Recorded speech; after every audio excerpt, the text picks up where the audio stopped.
Christmas is celebrated on December 25th and is both a sacred religious holiday and a worldwide cultural and commercial phenomenon.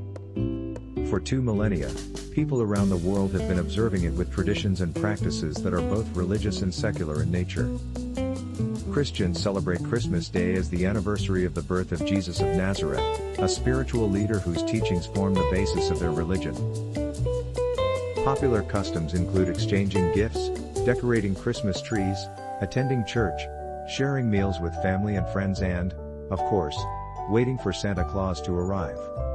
December 25th, Christmas Day, has been a federal holiday in the United States since 1870. The middle of winter has long been a time of celebration around the world.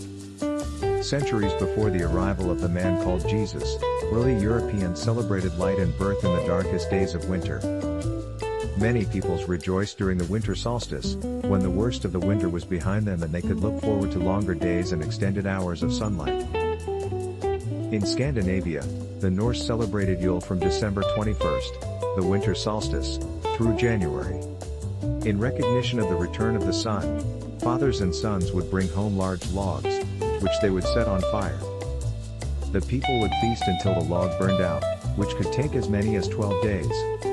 The Norse believed that each spark from the fire represented a new pig or calf that would be born during the coming year. The end of December was a perfect time for celebration in most areas of Europe. At that time of year, most cattle were slaughtered so they would not have to be fed during the winter. For many, it was the only time of year when they had a supply of fresh meat. In addition, most wine and beer made during the year was finally fermented and ready for drinking. In Germany, people honored the pagan god Odin during the midwinter holiday. Germans were terrified of Odin, as they believed he made nocturnal flights through the sky to observe his people, and then decide who would prosper or perish. Because of his presence, many people chose to stay inside. In Rome, where winters were not as harsh as those in the far north, Saturnalia, a holiday in honor of Saturn, the god of agriculture, was celebrated. Beginning in the week leading up to the winter solstice and continuing for a full month, Saturnalia was a hedonistic time, when food and drink were plentiful and the normal Roman social order was turned upside down. For a month, enslaved people were given temporary freedom and treated as equals. Business and schools were closed so that everyone could participate in the holiday's festivities.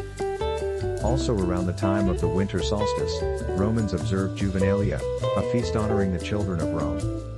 In addition, members of the upper classes often celebrated the birthday of Mithra, the god of the unconquerable sun, on December 25th. It was believed that Mithra, an infant god, was born of a rock.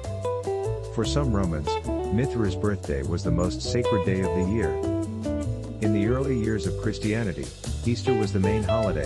The birth of Jesus was not celebrated.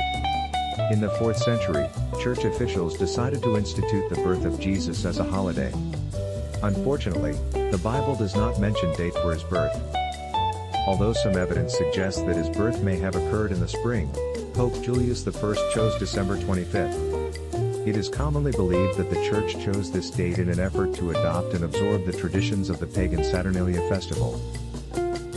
First called the Feast of the Nativity, the custom spread to Egypt by 432 and to England by the end of the 6th century. By holding Christmas at the same time as traditional winter solstice festivals, church leaders increased the chances that Christmas would be popularly embraced, but gave up the ability to dictate how it was celebrated. By the Middle Ages, Christianity had, for the most part, replaced pagan religion. On Christmas, believers attended church, then celebrated raucously in a drunken, carnival-like atmosphere similar to today's Mardi Gras.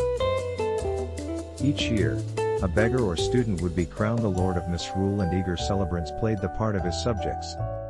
The poor would go to the houses of the rich and demand their best food and drink. If owners failed to comply, their visitors would most likely terrorize them with mischief.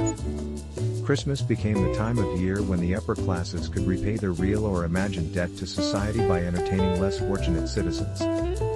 In the early 17th century, a wave of religious reform changed the way Christmas was celebrated in Europe. When Oliver Cromwell and his Puritan forces took over England in 1645, they vowed to rid England of decadence and, as part of their effort, cancelled Christmas. By By popular demand, Charles II was restored to the throne and, with him, came the return of the popular holiday. The Pilgrims, English separatists that came to America in 1620, were even more orthodox in their Puritan beliefs than Cromwell. As a result, Christmas was not a holiday in early America. From 1659 to 1681, the celebration of Christmas was actually outlawed in Boston. Anyone exhibiting the Christmas spirit was fined 5 shillings.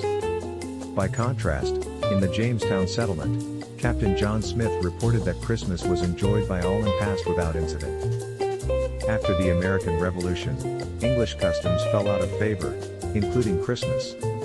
In fact, Christmas wasn't declared a federal holiday until June 26, 1870. It wasn't until the 19th century that Americans began to embrace Christmas.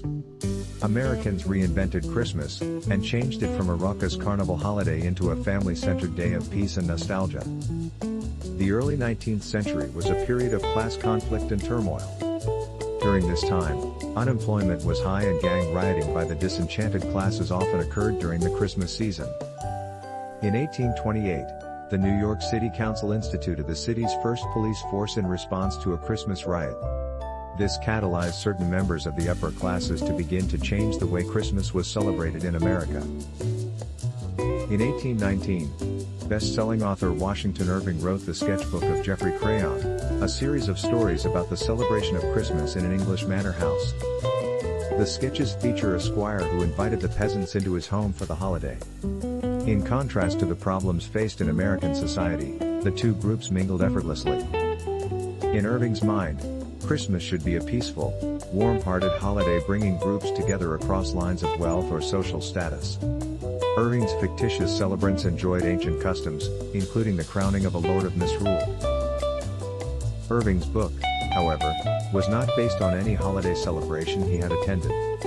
In fact, many historians say that Irving's account actually invented tradition by implying that it described the true customs of the season. Also around this time, English author Charles Dickens created the classic holiday tale, A Christmas Carol.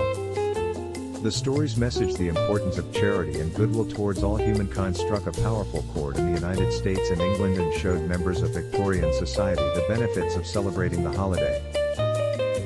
The family was also becoming less disciplined and more sensitive to the emotional needs of children during the early 1800s. Christmas provided families with a day when they could lavish attention and gifts on their children without appearing to spoil them.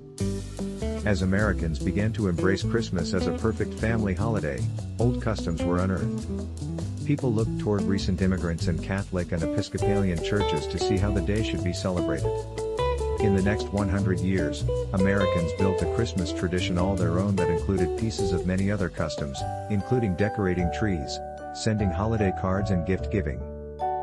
Although most families quickly bought into the idea that they were celebrating Christmas how it had been done for centuries, Americans had really reinvented a holiday to fill the cultural needs of a growing nation. The legend of Santa Claus can be traced back to a monk named Saint Nicholas who was born in Turkey around 280 AD. Saint Nicholas gave away all of his inherited wealth and traveled the countryside helping the poor and sick, becoming known as the protector of children and sailors. Saint Nicholas first entered American popular culture in the late 18th century in New York, when Dutch families gathered to honor the anniversary of the death of Sint Nicolaas, Dutch for Saint Nicholas, or Sinterklaas for short. Santa Claus draws his name from this abbreviation. In 1822, Episcopal minister Clement Clark Moore wrote a Christmas poem called An Account of a Visit from Saint Nicholas, more popularly known today by its first line, "'Twas the night before Christmas."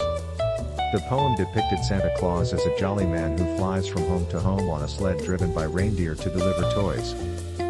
The iconic version of Santa Claus as a jolly man in red with a white beard and a sack of toys was immortalized in 1881, when political cartoonist Thomas Nast drew on Moore's poem to create the image of Old Saint Nick we know today.